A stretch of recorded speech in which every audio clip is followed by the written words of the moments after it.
A nova temporada de Anéis de Poder lançou agora em final de agosto de 2024 e já começaram os burburinhos na internet relativos à legitimidade da obra, à continuidade, à fidelidade aos escritos de Tolkien, não só do ponto de vista da sua forma, como se apresentam os personagens, as descrições, mas também do seu conteúdo de valores, seu conteúdo de mensagens e princípios que, porventura, estariam deturpados ou não pela influência da Amazon na sua agenda progressista e dentro de uma mentalidade da guerra cultural que já há muitos anos vem sendo debatida no mundo católico e também na política do Ocidente, Europa, Estados Unidos, aqui no Brasil também, principalmente do uso do cristianismo como elemento político e também os elementos derivados culturais do cristianismo que seriam também inseridos nessa guerra cultural. Eu já gravei alguns vídeos sobre isso em 2022 mesmo, no lançamento da primeira temporada, falando sobre essa questão do ódio, né, o ódio da série e como esse ódio está sendo instrumentalizado, ferramenta da disputa da guerra cultural, política eleitoral, partidária eleitoral, Estados Unidos, Europa e aqui no Brasil. É claro que a série tem problemas, são muitos os problemas de adaptação, de conceito, e de fato é muito interessante pensar nessa robustez da obra do Tolkien, o quanto ele impactou até hoje a nossa vida cultural, principalmente os países de fala inglesa. Mas também, ultrapassando a questão da língua, também a relação com a religião, a relação com a cultura, e isso acaba gerando impactos aqui no Brasil, inclusive, principalmente na camada letrada da população, classe média, pessoas que têm mais acesso à educação, e que discutem de alguma forma a religião e a cultura e os valores e a fantasia. Diante disso, eu vou comentar também os episódios da segunda temporada, é meio que inevitável que eu faça isso, mas eu queria primeiro fazer uma discussão com vocês um pouco mais longa aqui sobre a primeira temporada, certo? Eu reassisti a primeira temporada agora esses dias com a minha mulher, com a minha família, pensando nessa a observação e de todas as questões que surgiriam na internet, no meio acadêmico, escolar, sobre a série, principalmente no ano de eleições aqui no Brasil, como seria importante, né, para a prefeitura e também de eleições nos Estados Unidos para a presidência. Então, isso é um fator muito importante e que a gente não pode desconsiderar pensando em toda a realidade da indústria cultural e as disputas ideológicas que estão em jogo em relação a isso, que de alguma forma serão afetadas pela obra. E aí todos os desdobramentos que podem ser feitos. Né? A gente sabe, por exemplo, que a Meloni, Giorgia Meloni, agora em 24, fez uma exposição em Roma sobre Tolkien, patrocinou. A gente sabe o quanto a questão dos hobbits, da ferramenta cultural que é para a política identitária mais ligada ao conservadorismo, os valores conservadores, enfim, que operam mais ou menos com essa mesma lógica da política identitária progressista, também usam o Tolkien como elemento de base, certo? E a Meloni, obviamente, com todas as legitimidades que ela tem, enfim, todas as pautas justas que ela apresenta, do ponto de vista da Igreja Católica, por exemplo, que são condizentes com a doutrina social da Igreja e com a doutrina da Igreja. Mas, obviamente, é uma posição política, que não é a única nem a hegemônica dentro da Igreja Católica. E, obviamente, a guerra cultural gira em torno disso. E também, obviamente, o vice do Trump, o J.D. Vance, que é um cara que já deu entrevista dizendo que o livro da vida dele é o Tolkien, que é o Senhor dos Anéis. Ele foi alguém que combateu nas guerras americanas no Oriente Médio no início do século XX. E obviamente que junto com os filmes do Peter Jackson, que justamente depois dos atentados de 11 de setembro de 2001, foram uma marca importante na formação cultural. O J.D. Vance tem, inclusive, uma empresa que tem o nome de um dos anéis, o Narya, né, do Senhor dos Anéis. E, obviamente, toda essa questão que é o vice do Trump, certo? Então, e a Amazon, obviamente, fazendo uma discussão mais introdutória, ela mais ligada a uma crítica ao Trump. Né? O Jeff Bezos e o grupo da Amazon é dono do Washington Post, que é um jornal progressista, bastante crítico ao Trump. Então ele também tem esse mundo das comunicações, um interesse e uma agenda política, obviamente. Certo? Não dá para a gente prescindir dessas informações para analisar esse produto cultural e as mensagens todas que são contaminadas. Certo? O fato é que o Tolkien hoje é um produto fundamental na cultura do Ocidente. E ele, obviamente, é objeto de disputa. Eu acho que talvez só perca do ponto de vista de relevância e de paixão e de aposta de dinheiro, inclusive, de pessoas que criticam a série Anéis do Poder e que apoiam Anéis do Poder, seja a Amazon, sejam grupos interessados em sabotar a série, que a glória seria a série ser cancelada, certo? Esses grupos têm muito utilizado o Tolkien, que só perde, talvez, a narrativa do Tolkien para a Bíblia, certo? De qual é o evangelho correto. Quem interpreta corretamente o evangelho, enfim, dentro de setores progressistas e conservadores, inclusive dentro da Igreja Católica, entre o mundo protestante. Então, eu acho que O Senhor dos Anéis ele talvez seja a obra literária, a narrativa, que seja mais alvo de disputa de propriedade na guerra cultural, com exceção da Bíblia.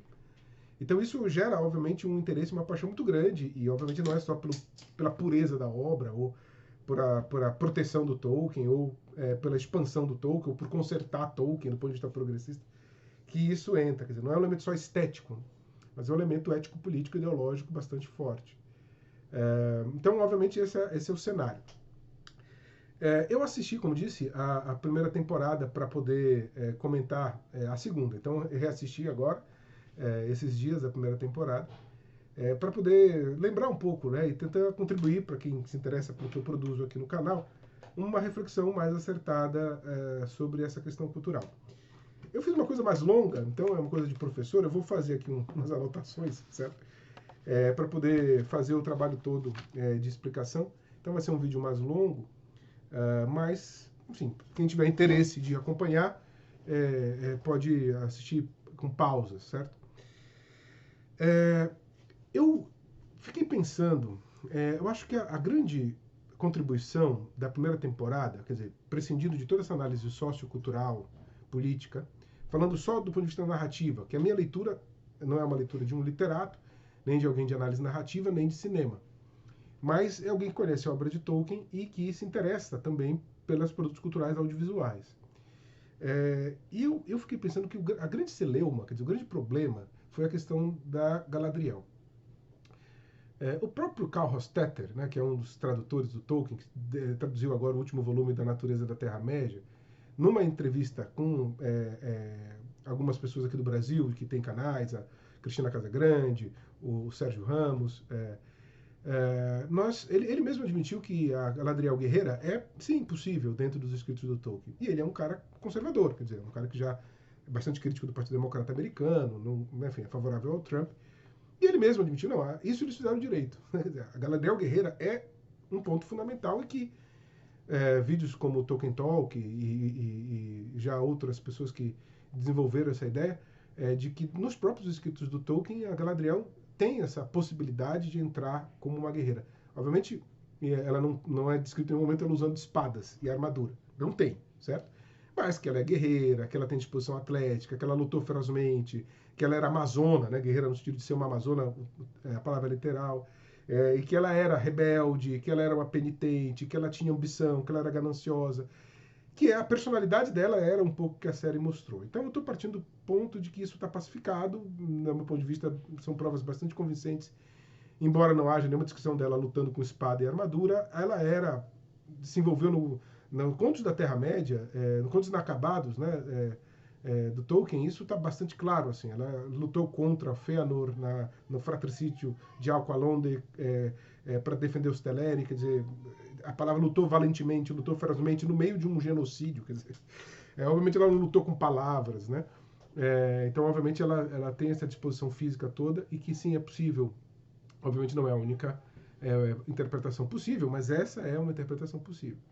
Então, vou pegar o tema da Galadriel e perceber como ela é o eixo dessa série.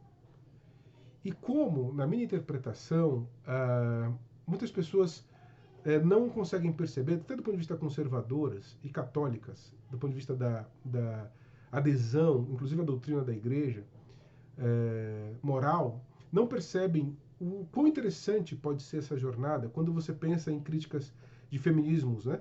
O feminismo também é um fenômeno muito amplo, dependendo do tipo de abordagem, existe uma consonância com a igreja, mas até do ponto de vista do feminismo mais radical, quer dizer, que destrói a possibilidade de transcendência e que toda discussão da igreja religiosa é apenas um uma sintomatologia de um patriarcado que não tem interesse de fato em valores reais, mas apenas em opressão do homem pela mulher.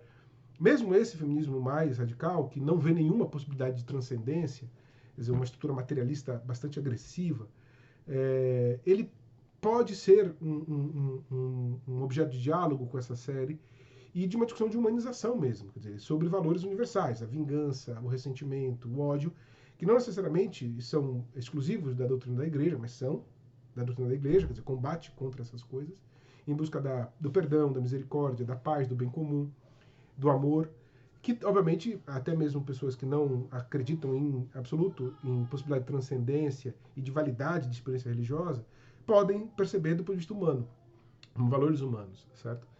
E eu acho que a Galadriel ela pode ser muito interessante como um ponto. A Galadriel da Amazon, a maneira como eles retrataram, pode ser um ponto bastante interessante de convergência para esses aspectos, até porque saiu também agora em agosto, em 24, uma carta do Papa Francisco sobre a literatura e educação. E é uma carta muito interessante e ela fala justamente do discernimento, dessa zona sombria que é a literatura, que é a arte. O Papa Francisco fala nessa carta que ele é muito apaixonado, ele gosta muito de tragédias. Se a gente pensar na tragédia grega, quer dizer, o mal vence, certo? É tudo errado. Então, tinha elementos assim que seriam bastante não edificantes, né? E o Papa Francisco fala de trechos em que ele fala que a literatura não tem que ser só uma literatura edificante, uma mensagem catequética, sem nenhum tipo de drama humano. A literatura como expressão humana, ela trabalha com um drama humano. E o drama humano é um drama de que o joio cresce com o trigo. E que nós, às vezes, somos joio, nós somos trigo. E aí a gente, às vezes, faz o mal achando que está fazendo o certo. E faz o certo a revelia das maldades que a gente já fez. Quer dizer, então, esse é um elemento de combinação que a literatura reflete, né? Não exatamente um instrumento filosófico, ético ou catequético teológico. E a Amazon, mesmo com todas as influências da indústria cultural, sociológicas que precisam ser levadas em consideração, por exemplo, essa questão da guerra cultural, ela também reflete esse elemento cinzento, esse elemento do drama humano entre o joio e o trigo. O próprio Papa Bento XVI, na introdução ao cristianismo, fala que nesse mundo que nós vivemos, também eticamente sempre é ambivalente. A gente nunca tem certeza. Daí a questão da fé, para a gente voltar sempre ao perdão, misericórdia e sacramentos, que nos garante o prosseguimento e a clareza do bem, que muitas vezes nós não temos. Nas nossas decisões cotidianas, com a nossa família, com os nossos amigos, com o nosso trabalho, com a política. Então, esse drama é um drama constante. Não existe uma posse definitiva do bem como galardão único de luz. Não existe. Isso, o tempo inteiro a gente está nesse drama. E o Tolkien, do ponto de vista agora falando da literatura do Tolkien, fala disso, desse drama, dessa incapacidade de ter certeza, dessa incapacidade de ver sempre. Então acho que a série resgata um pouco esse elemento. E a personagem da Galadriel, da série, é fundamental para isso. Eu dividi aqui alguns pontos que eu acho que são importantes para a gente pensar na primeira temporada da série, com esse enfoque da Galadriel. E a primeira coisa, o primeiro ponto, é justamente a metáfora da pedra e do barco, né, que está lá no primeiro episódio, que ela fala, não sei se às vezes a gente não consegue ver a luz como ela mesma no céu ou o reflexo dela na água. E a gente afunda procurando a luz no reflexo da água, porque a gente mergulha fundo achando que vai tocar a luz e na verdade só chega na escuridão. E a gente não consegue ver a diferença entre a luz que está no céu e a luz que reflete na água. Veja, essa é uma discussão do São Basílio de Cesareia. Ele fala que a literatura pagã, a literatura, a carta aos jovens sobre os benefícios da literatura pagã, a literatura grega, que é um bispo do século IV, falando dessa questão da enculturação do evangelho na cultura grega, ele usa essa imagem, né? Quer dizer, às vezes a gente precisa da literatura pagã porque a gente precisa primeiro ver o reflexo da luz na água para depois ver o sol por si. A gente às vezes não consegue ver a beleza toda do evangelho por nós mesmos, para a nossa razão natural. A gente precisa ter mediações. E essas mediações são as mediações pagãs, humanas, da razão natural que a arte produz. Essa metáfora é utilizada do sol em si e do reflexo do sol na água. Só que nessa chave não é uma estrutura de etapa, mas é a confusão. Quer dizer, como é que eu percebo a confusão entre aquilo que está no céu e aquilo que está na água. Então, essa confusão que a Galadriel está passando lá em Valinor, quer dizer, no primeiro episódio da série se mostra a Galadriel ainda criança, reagindo a uma agressão que os amigos elfos, crianças, estão fazendo ao barco que ela fez. E aí vem o Finrod, que é o irmão dela, que é o irmão querido, que já adulto, já uma pessoa feita, um homem feito, recolhe a irmã, a criança, e fala: olha, não se preocupe com isso, o barco sobe para a luz, independente das agressões que ele sofre, porque ele percebe que ali que está o centro da coisa, ali que está a verdade, o beleza. Então, no sentido, a luz do sol é o bem, é o ético, aquilo que deve ser feito, e a sombra, o reflexo da água é a confusão, aquilo que nos leva para a escuridão, para o erro, para o mal. Então, a metáfora clássica da luz como bem e a escuridão como mal. E aí a Galadriel fala pro Finrod, né? Como criança ainda, ela fala pro irmão: olha, mas eu não sei às vezes diferenciar, porque às vezes a luz que reflete na água parece tão boa quanto a luz que está no céu. E aí o Finrod fala, cochicha, né? Faz um sussurro para Galadriel, que nos episódios posteriores vai ser revelado qual é o diálogo, no primeiro não se mostra, que ele fala: olha, às vezes a gente não sabe mesmo, a gente só tem que tocar na escuridão. E esse ponto é um ponto muito sério, assim, porque essa é uma discussão que o Santo Agostinho, por exemplo, no livre-arbítrio, ele vai discutir, que ele vai falar justamente sobre se a gente nasceu sábio ou insensato. Né? Adão e Eva eram sábios ou insensatos. Essa é uma discussão muito séria, porque se a gente pensa que os elfos são seres que não sofreram o pecado original, quer dizer, que são sábios em si, que são elementos de intermediação entre os homens e os anjos, quer dizer, uma figura inexistente no mundo primário, quer dizer, uma invenção do Tolkien, inclusive metafísica, quer dizer, um ser inteligente, encarnado, mas cujo espírito, Fëa, como ele chama, é mais forte que o nosso, quer dizer, está mais espiritual que o nosso. Então ele é uma intermediação entre homens e anjos, o elfo. E ele está em Valinor, quer dizer, a terra dos Valar, a terra dos deuses, dos santos, dos anjos, puramente ditos, né? Também os Valar são uma categoria diferente, que eles não são exatamente anjos, eles estão meio que entre anjos e Deus, certo? Então também é uma categoria metafisicamente diferente que o Tolkien cria. Mas de qualquer maneira é o paraíso. Então como é que o mal pode entrar no paraíso? O Santo Agostinho fala que Adão e Eva pecaram não por uma questão de inteligência, porque eles tinham a luz de Deus, eles tinham a obediência no começo, como uma criança, e depois foram amadurecendo na sabedoria da compreensão de Deus. E, na verdade, o pecado, inclusive dentro da doutrina da Igreja Católica, ele não é um resultado da inteligência, é um resultado da vontade, quer dizer, um desvio da vontade. Né? Até porque você faça um pecado, você tem que saber que está errado. Né? O pecado, de fato, objetivamente impactante, quer dizer, um pecado mortal, você tem que saber que está fazendo uma coisa errada e fazê-lo do mesmo jeito. Quer dizer, você sabe que está errado e você faz, porque você quer, por algum motivo, do mistério inequitatis, né? O mistério do mal. E nesse caso é uma figura diferente, porque o Fëanor, o Finrod, né, o irmão da Galadriel, não Fëanor, o Finrod, ele fala para ela: a gente não sabe. E qual é a sutileza nessa cena? A sutileza é que o Finrod está falando para a irmã mais nova, Galadriel, num momento de raiva, que ele não pode confiar nos Valar. Não é a tradição e a obediência ao mandamento, como Adão e Eva tinham um mandamento: olha, não coma dessa árvore, né, do bem e do mal. E que eles também não entendiam exatamente tudo aquilo, mas eles sabiam, na sabedoria deles, que eles tinham que obedecer a Deus. Então o Finrod sabia que ele tinha que obedecer os Valar. E a luz é a luz dos Valar, né? Até a luz das árvores que aparece na primeira cena. A metáfora da luz é muito poderosa. E ele fala para Galadriel: olha, às vezes a gente não sabe, a gente tem que tocar na escuridão, ou seja, a gente tem que desrespeitar os Valar para saber o que é certo.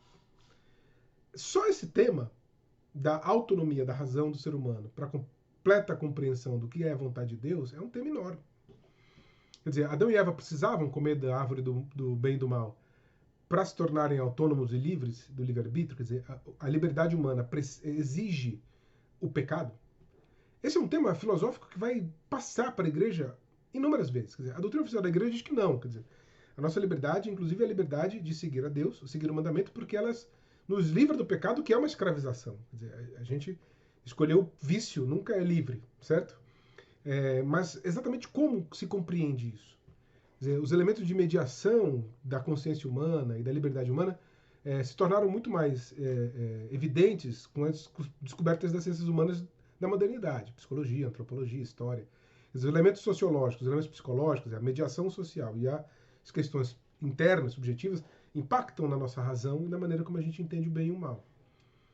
Mas isso tudo é uma discussão enorme. Mas do ponto de vista objetivo, o Finrod está errado. Quer dizer, não é a tua razão que define o que é certo ou errado. Você não precisa, para saber o que é escuridão, provar a escuridão. Você pode saber pela escuridão compreendendo o que ela é, pela sua essência. E toda a discussão, desde da tradição realista, de Platão e Aristóteles, com as suas variações, até a discussão do imperativo categórico de Kant. Eu posso estabelecer uma razão prática pura, pela minha vontade. Eu me coloco no lugar das outras pessoas, todas as categorias modernas. E eu não preciso, para saber que uma coisa é má, fazer uma experiência com essa coisa má. Eu preciso pensar nela. No caso, nela a minha vontade, a vontade humana, minhas intenções, meus motivos. E quanto mais se pensa na tradição realista. Então, quer dizer, até mais na questão de Deus, a teologia. Você tem que obedecer a Deus. Não é você que determina o que é certo e errado. Comer da árvore do fruto do bem e do mal é isso. E o que o Finrod está apresentando é justamente isso. Olha, não acredite nos Valar, não acredite em Eru. Você tem que, às vezes, fazer uma experiência do mal você mesmo, para saber o que é certo e errado. Mesmo que seja para saber o que é mal. Isso vai permear o coração da Galadriel. Quer dizer, essa escolha da série por essa temática é uma escolha muito acertada para o que a série propõe, que é trazer, num contexto que ela está pensando no início do século XXI, quer dizer, na terceira década do século XXI, essa questão de que o contorno entre o bem e o mal, pensando na toda a mensagem que a Amazon produz, não é tão nítido. A questão da guerra cultural, eu digo, né? A mensagem que a Amazon diz, vamos relativizar a guerra cultural, não é tão simples assim. Tá? E essa é uma discussão que a reação de muitas pessoas a esse tema é uma reação um tanto irracional, porque isso faz parte da tradição cristã. Às vezes a gente não sabe o que é o certo e o errado mesmo, naquele caso concreto. A gente pode saber de princípios, postulados, os mandamentos, a gente sabe que obedecer à igreja. Mas às vezes coisas que parecem difíceis de entender, quando, por exemplo, 2 mandamentos são colocados em choque. Eu preciso mentir ou eu preciso amar o meu pai? Então, às vezes a mentira eu posso achar que pode ajudar meu pai. Ou seja, eu posso roubar ou eu devo deixar as pessoas morrerem de fome? A questão do furto famélico, quer dizer, todas as questões que muitas vezes eu não posso matar, mas eu posso usar a legítima defesa e me defender e matar alguém que quer me matar. Quer dizer, esse elemento sombrio existe de fato. E isso faz parte. O Tolkien é fundamental. Toda a discussão da guerra justa é isso. Matar é errado, mas eu preciso me defender. Então a própria noção de guerra cultural pressupõe essa perspectiva, né, de zonas que são complicadas. E, obviamente, a propósito da série da Amazon é essa. É dizer que, às vezes, as coisas não são tão nítidas assim. E isso não é a mesma coisa do Game of Thrones. Isso não é a mesma coisa de The Boys, por exemplo. Produtos culturais que borram, inclusive, a própria concepção de bem e do mal. O Tolkien não borra o que é bem e o que é mal, mas ele borra a maneira como a gente se relaciona a isso, porque é o drama humano. A gente, às vezes, não sabe. A gente sabe o que é o bem, do ponto de vista do princípio, sabe o que é o mal, do ponto de vista de princípio. Mas aquela situação concreta, o que eu devo fazer exatamente, eu não sei. E isso está pacificamente perfeito dentro da Igreja Católica, dentro da doutrina da Igreja. A gente não sabe mesmo, às vezes. A gente, às vezes, tem que usar a maneira de contingência. O silogismo prático, como vai dizer Aristóteles. Eu tenho princípios gerais e situação concreta. Eu preciso fazer essa mediação a partir do que é uma virtude chamada equidade. Inclusive, no Aristóteles, São Tomás fala dessa perspectiva, né, de ajustar leis gerais a casos particulares. É essa a questão. Certo? Eu posso trabalhar com vários princípios, como se ajustam esses princípios dos casos particulares é um problema. E é isso que está sendo trabalhado. Diferente do Game of Thrones, diferente do The Boys, em que não existe clareza do que é certo, no Tolkien existe clareza do que é certo, mas eu não sei exatamente como fazer esse certo nesta situação concreta que eu estou passando. O Bilbo mente no Hobbit. Ele rouba a comida dos elfos e mente pro Thorin, certo? Quando ele vai entregar o colar, como na Batalha dos 5 Exércitos. Então, ele tem uma série de categorias que são categorias do ladrão.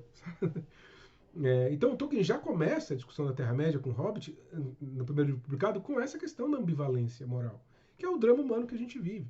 Quer dizer, eu sei o que é certo e errado, mas às vezes eu não sei como eles se aplicam naquele caso concreto. Isso me confunde. Então a Amazon pega isso. E isso é muito tolkienista. Isso é muito tolkienista. Muito tolkieniano. Próprio do Tolkien. Então, essa questão da ambivalência, que é a própria discussão que o São Basílio faz dos elementos humanos naturais, que é o reflexo da luz, e o elemento de Deus em si, que é o sol em si, que é a luz em si, às vezes a gente pode fazer uma relação de continuidade, como o São Basílio está falando, mas às vezes a gente pode fazer uma relação de confusão, que é como a série apresenta. Então, esse ponto de relativizar a guerra cultural, que é um ponto, inclusive, que o Papa Francisco levanta, quer dizer, se você pega a Fratelli Tutti, a encíclica desde 2017, é um pouco sobre isso, a Gaudete Exultate, também que ele faz, que é uma encíclica sobre a santidade nos tempos atuais, falando do neognosticismo e do neopelagianismo, se arrogando, né, se apresentando como donos da santidade, em que muitas vezes a realidade é muito complexa. Os documentos que ele tem insistido na questão da teologia contextual, quer dizer, entender os contextos para poder produzir teologia de maneira adequada, quer dizer, toda a pontificado do Papa Francisco é um pouco sobre essa questão de tomar cuidado com as decisões muito fundamentalistas. Nessa própria carta que ele apresenta agora, em 2024, ele fala: o problema não é nem mais o ateísmo, ele diz. O problema é um Cristo sem carne, é um Cristo sem estar encarnado. É só uma ideologia cristã que não vê as pessoas concretas que estão na tua frente, que exigem contextos, que existem mediações, que existem exceções, que existem modulações, condicionamentos. Quer dizer, toda uma preocupação. Como ele fala no Amoris Laetitia, né, o Papa Francisco, o problema não é uma graduação da lei. Né? Vamos relativizar a lei, né, para isso. Não, o problema a lei da gradualidade. Quer dizer, às vezes, para a gente chegar num determinado ponto, a gente precisa, que é a lei objetiva, do certo e errado, bem marcado, mas a gente precisa, para chegar lá, uma gradualidade. A gente vai chegando aos poucos, num processo de compreensão. E é justamente esse processo de compreensão que a Amazon propõe para a gente na Galadriel, da série. Ela sai de um elemento de confusão, entre que ela não sabe qual é a luz verdadeira, o bem, e a luz falsa, que é o reflexo da luz na água, que, veja, também tem um elemento de luz, parece luz, mas leva para a escuridão, que é o elemento da vingança. Que é o segundo momento, quer dizer, tem esse primeiro momento que ela apresenta em Valinor com o Finrod, e o segundo momento, no primeiro episódio mesmo, quando o Finrod morre.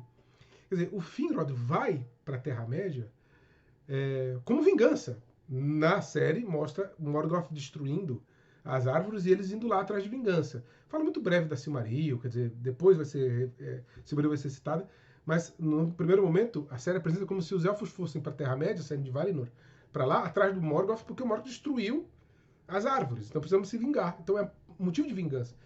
Que aparentemente é a discussão da justiça, da lei da reciprocidade, da guerra justa, da legítima defesa, mas que isso também é um ponto muito complicado na história da igreja. Até que ponto eu estou discutindo guerra justa e reciprocidade e legítima defesa e eu estou usando isso como desculpa ideológica para a opressão, discussão do imperialismo, do colonialismo, que aconteceu, de fato. Não é só um papo progressista. Isso historicamente está estabilizado. Certo? Não só dentro da Igreja Católica, mas os protestantes fizeram isso também, enfim. Todos os grandes impérios fizeram isso, o hindu, império comunista, certo? O fascismo, o nazismo, enfim, japoneses, né? Budismo, quer dizer, tudo isso foi utilizado. Quer dizer, a religião e a desculpa de grandes elementos de guerra justa para justificar o imperialismo. Isso aconteceu. Certo? Não é só isso, existem motivações reais e situações concretas que a gente pode apontar que foram realmente justas, mas que, obviamente, também existem situações que foram apenas reflexos de um uso de uma desculpa ideológica para dominar as pessoas. Então o Finrod ele vai, junto com os elfos, para a Terra-média, usando a desculpa de pegar o Morgoth, mas também ocupam a Terra-média. Até que ponto isso é verdadeira, não, é a discussão do cinzento que eu estou falando. E ele morre atrás do Morgoth. Né?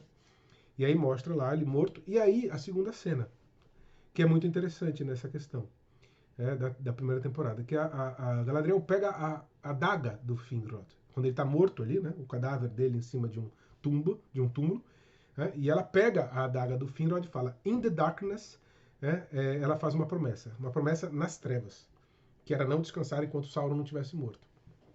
Essa promessa nas trevas é a adaga, quer dizer, cinematograficamente, aquele símbolo da adaga se torna a expressão dessa promessa nas trevas. E quando ela fala de trevas, que é uma adaga brilhante, é justamente aquilo que parece uma coisa nobre, uma virtude de vingar ou levar à justiça o assassino do seu irmão, se torna um mecanismo de vingança, se torna o aprofundamento. Ela mergulha na água com o reflexo da luz, que seria a justiça pelo irmão, que é uma coisa boa e justa, mas ela afunda na vingança. E esse é um tema clássico também na discussão da guerra justa e da toda a discussão da igreja e guerra. né? A gente pensa na Idade Média, aqui no Brasil, com a questão com os indígenas, a questão com os africanos. Quer dizer, toda a discussão do uso da guerra justa como forma de opressão. Essa é uma discussão muito bem apropriada ali. Né? Obviamente, o Finrod, e é a questão que ele vai para a Terra-média desafiando os Valar. Eles vão, e isso também é no Silmarillion. Os Valar dizem, não, deixa o Morgoth lá.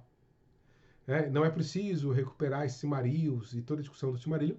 E aí tem o juramento de Fëanor, que é contra os Valar.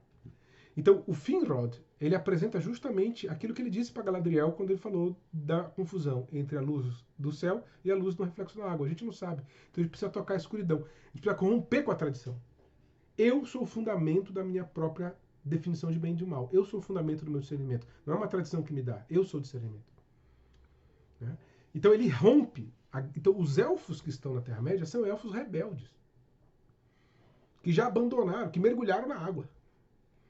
Todos eles. Certo?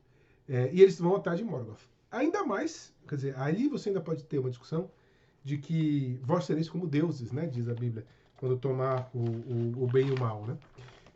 O fruto do conhecimento da árvore do bem e do mal. Então, obviamente, essa dimensão, né?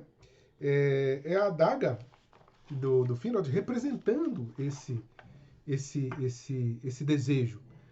E que a Galadriel pega. Depois que o Finrod morre, a Galadriel pega. Então, essa símbolo de promessa das trevas, né, de dor, luto, desespero, é o que a Galadriel herda do Finrod.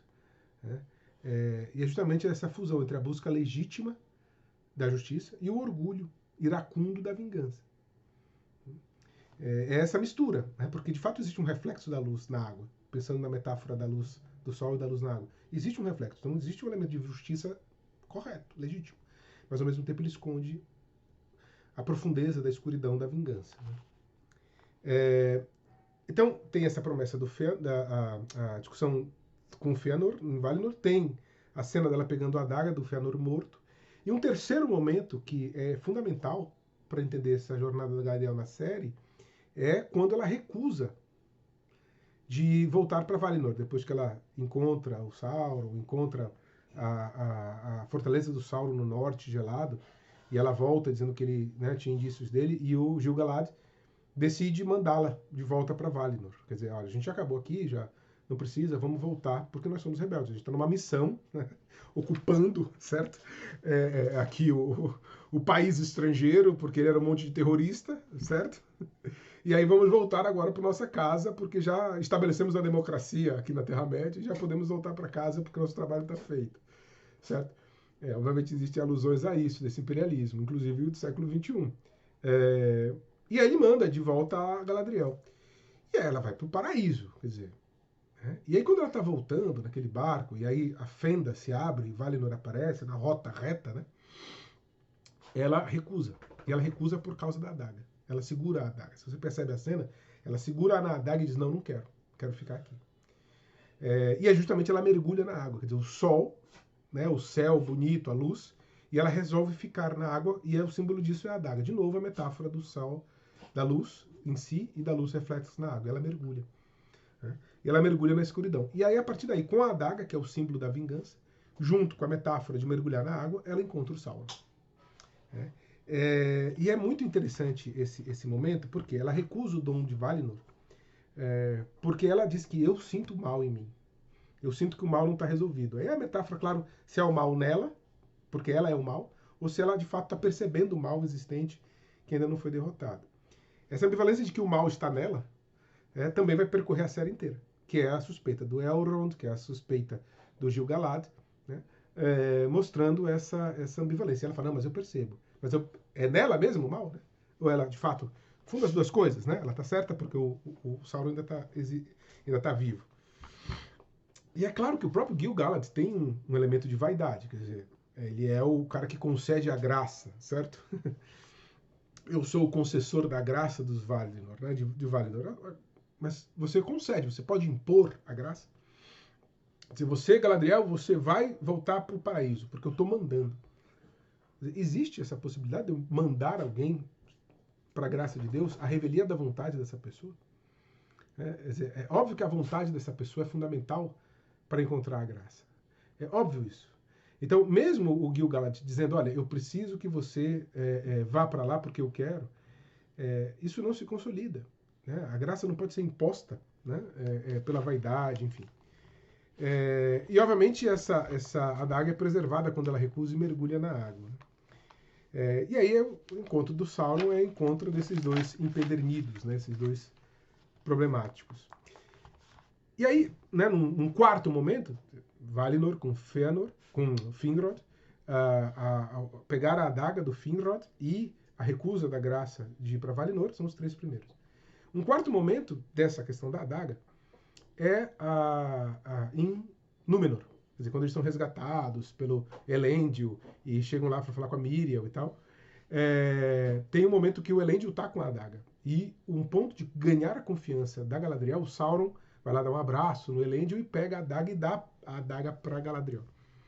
Quer dizer, a adaga ali também é o símbolo desse orgulho, desse reflexo da luz, do bem aparente que, na verdade, esconde o risco do mal subsistente, né? Do mal que é o caminho para o vazio. Então não é à toa que é justamente em Númenor, quando a Galadriel e o Sauron estabelecem o pacto, simbolizado pela entrega por parte do Sauron da adaga que ele roubou de Elendil de volta para Galadriel, quer dizer, mesmo na terra abençoada de Númenor, o nosso coração empedernido se congrega, simbolizado pelo furto da adaga do capitão para devolver para Galadriel, como se, olha, nós estamos aqui salvos por esse capitão, mas mesmo assim a gente mantém o nosso desejo de vingança, nosso ressentimento, nosso ódio, que é a adaga, mesmo que essa adaga seja travestida de luz, quer dizer, esse ressentimento, esse ódio, se use como desculpa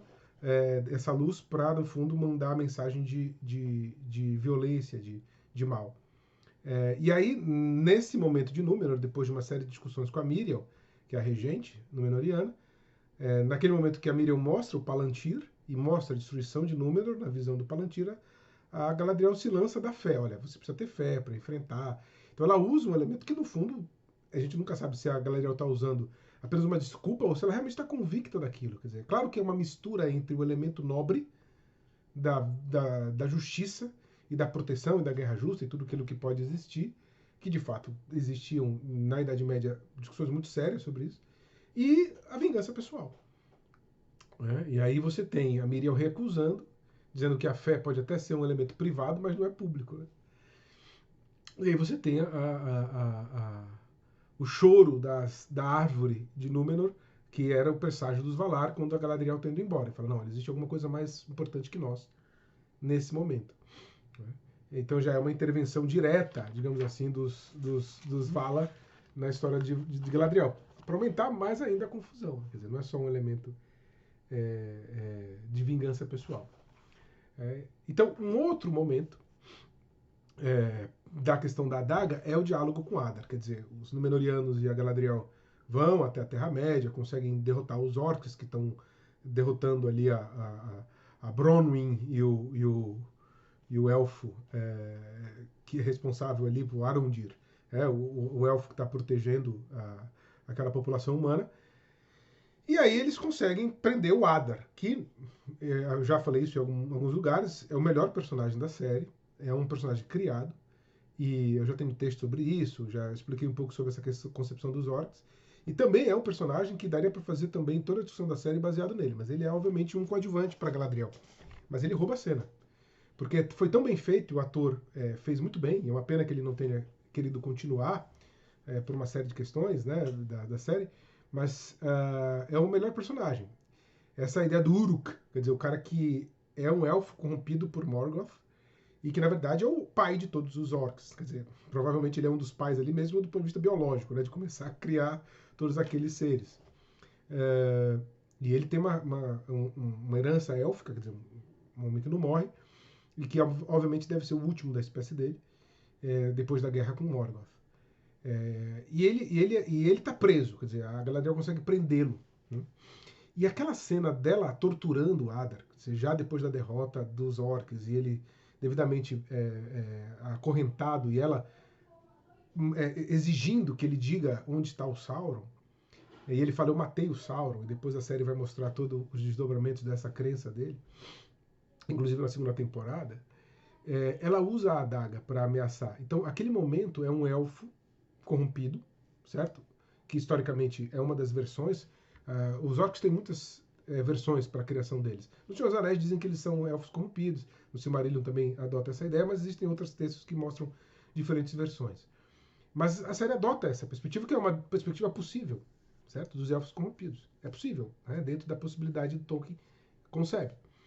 E a Galadriel, posando-se como luz, na verdade sendo a escuridão, quer dizer, torturando. O Tolkien, no Morgoth Ring, no Myth Transformed, ele fala exatamente que uma das questões fundamentais que os sábios diziam sobre os orcs é que se os orcs pedissem misericórdia, deveria ser concedida, eles não deveriam ser torturados. E a Galadriel tortura os orcs. E o Adar fala, eu só quero um lugar para morar. E ela fala, não, eu vou exterminar toda a tua raça.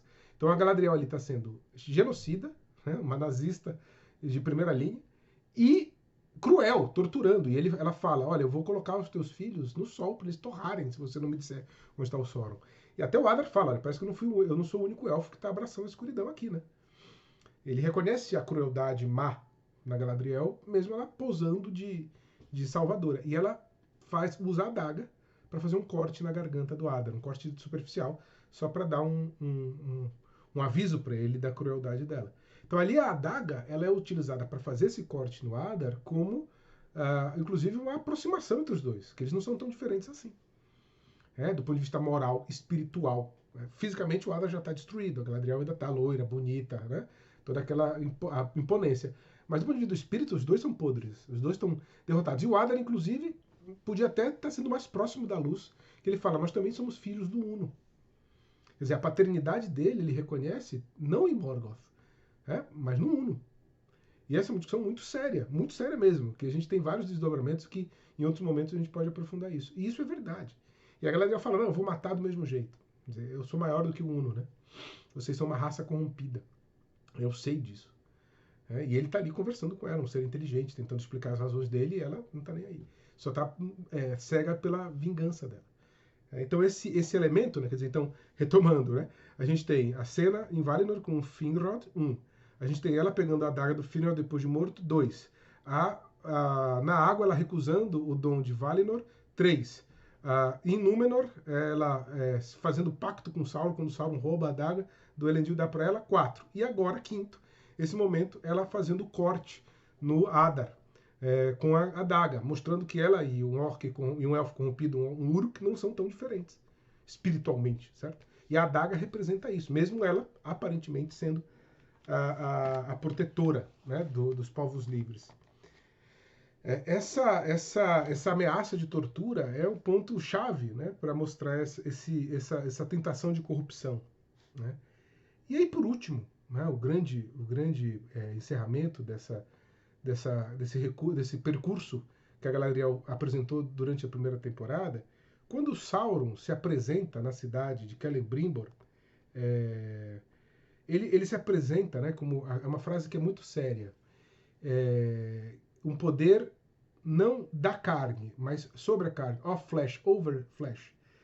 Esse elemento é um elemento metafísico muito sério, né? Porque quando você diz que é um poder não da carne, ou seja, não ficar mais forte, mais poderoso, né, mas sobre a carne, ou seja, um elemento espiritual, você está falando exatamente o poder do mundo invisível, que é o poder dos espíritos, que é além dos encarnados. E os elfos ainda são encarnados.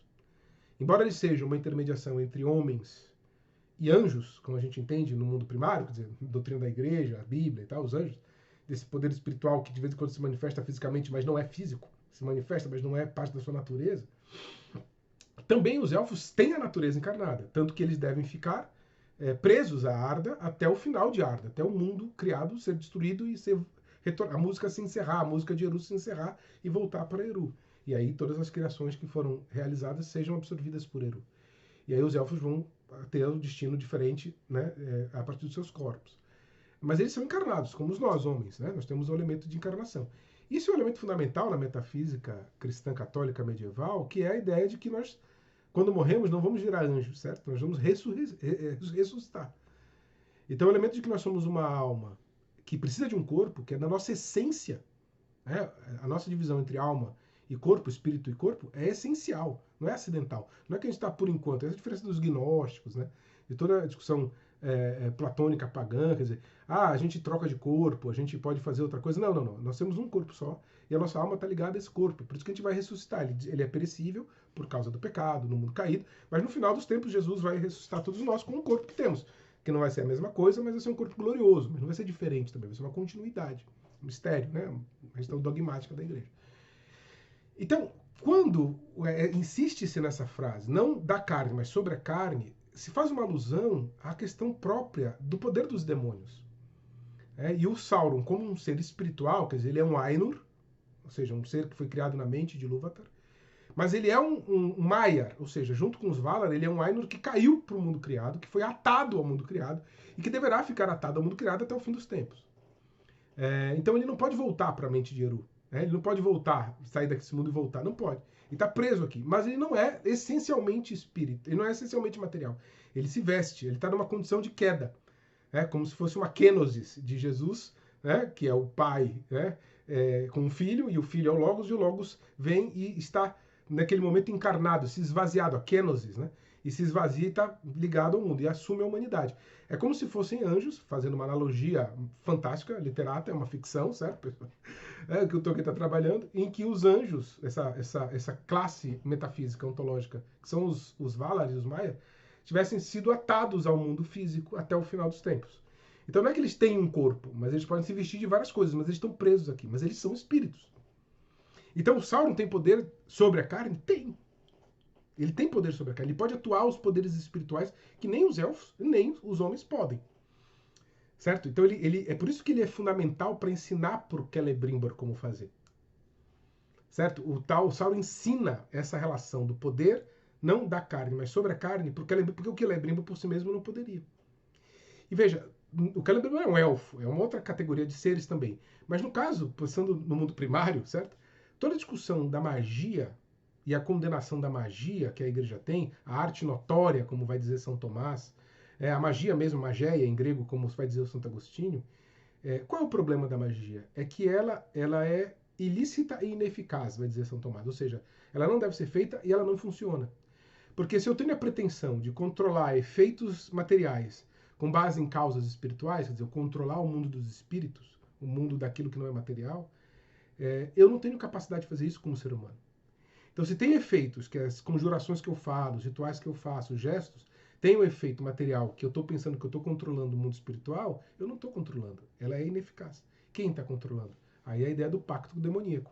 É a minha intenção de querer controlar o mundo espiritual, a revelia da minha natureza, e sem pedir para Deus, quer dizer, uma ideia de controle, de técnica, de arte, que a causa eficiente sou eu mesmo, certo? Essa pretensão, porque ela é mentirosa, porque a causa eficiente no mundo espiritual é sempre um espírito, não eu, não um ser humano, não um mago. Então isso gera a demonologia.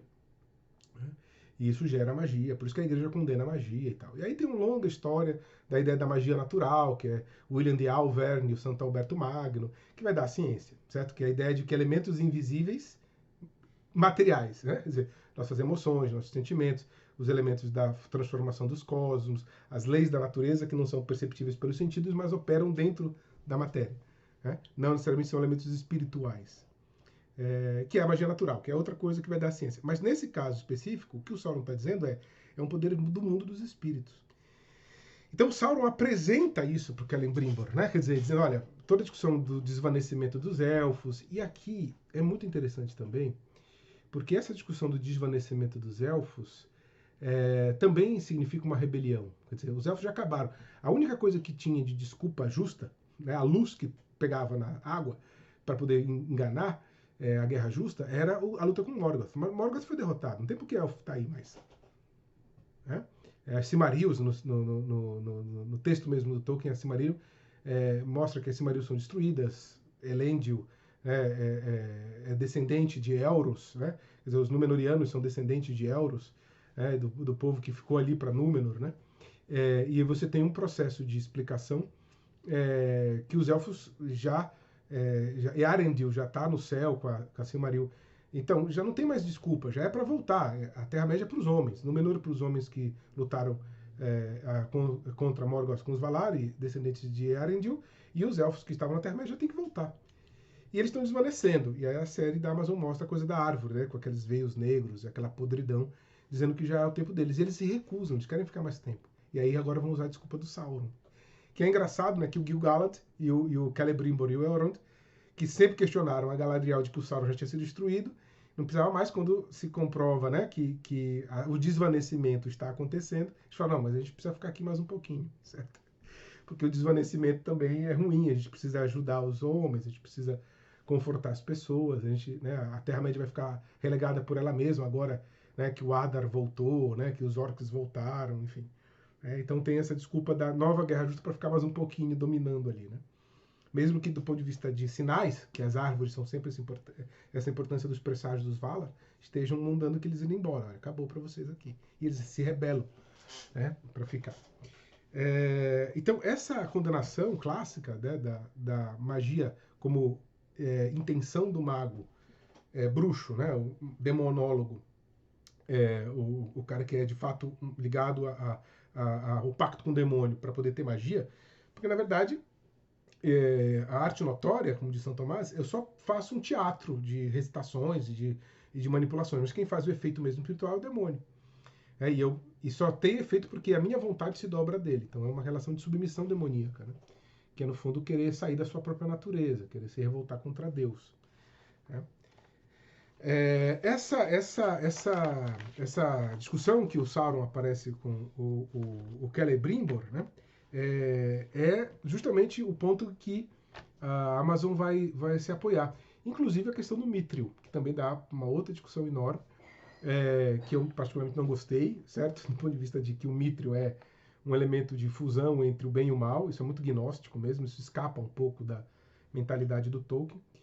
Mas eu acho, e aí é uma questão de suposição meramente opinativa, uma especulação sem nenhum fundamento mais sólido, mas na minha opinião, né, assim, chutando, eu acho que tem muito a ver com a consultoria que o Tom Shipp deu para um anel. Se você lê os textos do Shipp, o The Road of Middle-earth e o Author of the Century, quando ele vai falar de bem e do mal, o Shipp ele fala que o Tolkien é meio agostiniano, boéciano, né, de Boécio, da ideia do privatio boni, quer dizer, do bem o ser e o mal é a ausência de ser. Mas também o Tolkien apresenta uma coisa maniqueia, que o mal é alguma coisa em si mesmo. E a ideia de um anel ser mal e provocar o mal e ele não ser nada. Então eu acho que no fundo é uma lacuna, um erro do Shipp dizer isso. Tanto que em outros documentos, por exemplo, da Walking Tree, Tolkien and the Classics, ele tem uma discussão com filósofos em que ele admite que talvez ele tenha se equivocado, que ele não entendeu muito bem o que era bem e mal, e que não é porque o mal de alguém seja atuante, quer dizer, não é porque o Sauron é mal e ele comete maldades, que ele é mal em si. Quer dizer, o mal é um parasita. Antes do vazio, antes do mal ser nada, certo? Ele vai consumindo como se fosse um câncer, como se fosse um parasita, aquele ser que originalmente era bom. Então você tem o elemento de que dos mortais isso leva à morte, mas a alma é eterna. Então, obviamente, o Sauron vai ser eternamente mal. Por isso que os anjos são maus, né? Os demônios, os anjos que negaram Deus são maus eternamente. E os homens vão se deturpando. Não é que os anjos são maus porque eles são em si maus. Eles são bons, mas o erro deles é eterno. Então o mal é o erro. E eles estão bons, a existência deles é boa em si mesma, mas eles são eternamente condenados. Por causa o erro deles ficou na eternidade, eles não têm a temporalidade da matéria, certo? Então o Shipp parece que não entendeu esse processo e colocou isso. Eu acho que essa escolha da Amazon do Mithril é uma herança dessa consultoria que o Shipp deu. Mas como eu falei, é apenas uma mera suposição, não tenho como provar isso. Mas o fato que o Mithril, né, ele seria esse elemento de união entre bem e o mal, que seria a preservação das árvores. Então tem aquela cena com um anão, o Durin III, o Durin IV, né, que é o filho do rei, o Durin III, que é um amigo do Elrond, e que ele coloca aquele pedaço de Mithril do lado da folha corrompida e a folha se restaura. Então, quer dizer, você tem ali um exemplo de unidade entre bem e o mal, que no fundo também vai desencadear uma ganância dos anãos e vai levar ao fim de Moria. E ao mesmo tempo há o orgulho dos elfos com a planta que está mostrando para eles que eles têm que ir embora, eles querem se recusar. Então você tem de novo uma estabilização ali, né? mas uma estabilização ilusória, porque é temporária, né? No fundo, os elfos têm que ir embora mesmo. Apesar de todo o esforço que eles têm, aquilo é contra a natureza. Contra a natureza deles. Né? Então, é como se fosse artificialmente eu tentando recusar, embora tenha vários bons motivos, mas eu não consigo entender o fundamento da minha natureza. E isso acaba sendo, no longo prazo, mal. Né? Então, e aí o que acontece? Diante de toda a discussão ali, que o Halbrand, né, que é então um Sauron, se manifesta para Galadriel quando ela descobre que ele não é o rei e que ele ensina para Celebrimbor como fazer, onde a adaga aparece? Né? Onde a adaga aparece finalmente, depois desse sexto momento? É quando ela tem que entregar a adaga para o Celebrimbor destruir para poder fazer a fusão com o Mithril. Né?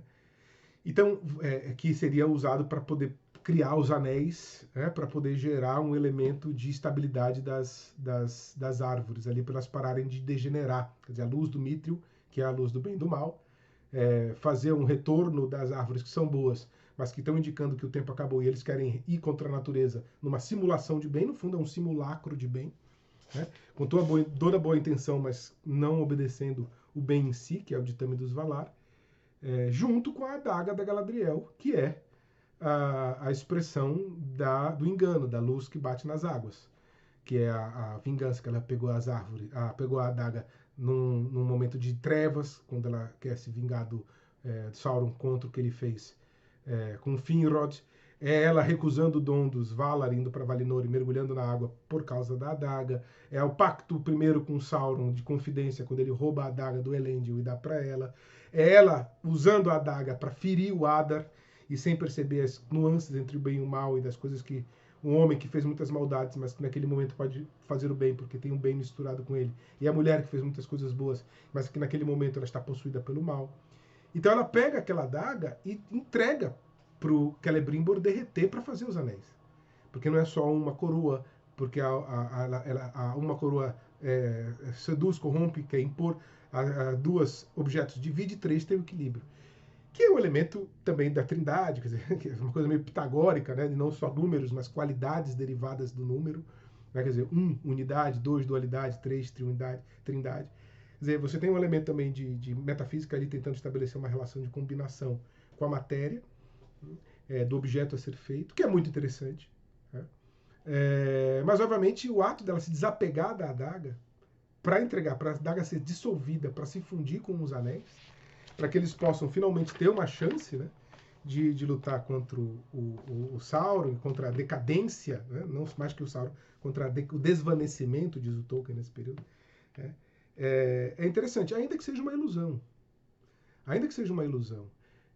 Mas é justamente aquilo que o Papa Francisco fala, que não é uma gradualidade da lei. Vamos quebrar a lei devagarinho para a gente facilitar. Não, a lei, o certo é certo, o errado é errado. Mas existe uma lei da gradualidade, a gente demora para chegar nessa compreensão. A gente às vezes cai, erra, pede perdão, recupera. Não é de uma hora para outra que acontece a conversão. Isso é uma bobagem. Só quem não tem experiência cristã que pode achar que vai ser de uma chavinha de uma hora para outra e acabou. Você vai ler as Confissões de Santo Agostinho para entender o drama que ele viveu até de fato se viver plenamente numa vida santa, né? E ainda assim com alguns problemas, certo? Muito menores, mas também questões. Então, obviamente, essa gradualidade de compreensão, quer dizer, a lei da gradualidade de compreensão, é demonstrada quando ela entrega a adaga do Finrod para ser destruída. Veja, não é a plenitude da redenção, até porque os anéis, e toda a discussão que o Elrond depois vai entrar na segunda temporada é essa. Os anéis também podem ser corruptos, os anéis também são derivados de uma compreensão espiritual que não é própria de pessoas materiais, certo? Como são os elfos. Também é uma simulação, também é uma estratégia de ir contra a natureza, porque a própria Terra-média não é feita para os elfos. Eles são rebeldes ali. Acabou, não tem mais o que fazer, certo? Mas eles querem ficar. E a noção de Mithril, que eu falei que eu não gosto, mas que eu entendo, de repente, por algum tipo de orientação equivocada, a Amazon optou por esse caminho de fazer a fusão. Tanto que eles falam apócrifo, né? Uma lenda apócrifa. Eles tiveram o cuidado de fazer um disclaimer ali, que talvez, porque de fato não tem nada a ver com a mentalidade mais metafísica que o Tolkien apresenta, mas é possível interpretar. O Chip, que é um grande erudito, interpretou assim. Então é possível chegar nessa confusão. E aí você tem, né, o Mithril, a adaga e o poder sobre a carne que o Celebrimbor é ensinado pelo Sauron. E aí você tem os anéis. Esses anéis como uma expressão dessa ambivalência da Terra-média que os elfos estão vivendo. E, obviamente, há uma gradualidade. Embora os anéis ainda sejam um elemento contra a natureza, é melhor do que a vingança. Né? E aí, de fato, 3, você já tem uma tentativa gradual de repartir a responsabilidade, abdicar do poder, né? De entender que você não é o fundamento da verdade. Já existe esse elemento de discernimento um pouco mais apurado. Enfim, são esses 6 pontos na narrativa da primeira temporada, em relação especificamente a Galadriel, que me chamaram a atenção para compreender que existe de fato uma discussão bastante interessante na série, que a revelia das adaptações e problemas que possam existir e que existem e que a gente pode aprofundar depois em momentos diferentes, o centro da mensagem, tomando como base Galadriel e a sua adaga, são extremamente compatíveis com o universo de Tolkien, extremamente compatíveis com a doutrina da Igreja Católica e muito relevantes para a discussão da guerra cultural e dos destinos da civilização que hoje vivemos nos albores do século XXI, na terceira década do século XXI. Esses 6 aspectos, quer dizer, a discussão do Finrod com a Galadriel sobre a dificuldade de discernir o bem do mal, a escolha pela Galadriel de misturar o bem e o mal pela vingança e a justiça, pegando a adaga, a escolha que ela faz da recusa da graça por questões de consciência que precisam também ser resolvidas antes de uma adesão irrestrita à graça como uma coisa imposta, impossível isso, e o mergulho na água com a adaga, depois esse pacto no jogo político que muitas vezes é preciso fazer segundo a concepção humana para ter algumas chances de relevância, quando o Sauron, o Halbrand, pega a adaga e devolve para ela, e todos os problemas que são derivados disso, a tortura que ela faz com o Adar e toda a discussão de eugenia e de crueldade e de natureza do bem e do mal como elementos metafísicos também é importante. E, por fim, a abdicação dessa adaga para um processo gradual de se libertar da vingança e do mal em direção à justiça e ao bem, mesmo que de maneira ainda parcial ou ainda com muitas impurezas agregadas. O que importa é entender que essa discussão é uma discussão que vai se desdobrar agora na segunda temporada, seja a questão de Númenor, seja a relação com os orcs, seja a função do Halbrand Sauron, seja esse caminho da Galadriel com os anéis. E vamos esperar para ver como é que essa produção vai resolver os problemas levantados na primeira temporada e como a reação do público vai acontecer para saber se haverá continuidade ou não dessa série. Eu acho que já é muito interessante a gente se debruçar sobre ela para conversar e espero produzir outros elementos ainda no canal nos próximos meses. Um abraço a todos.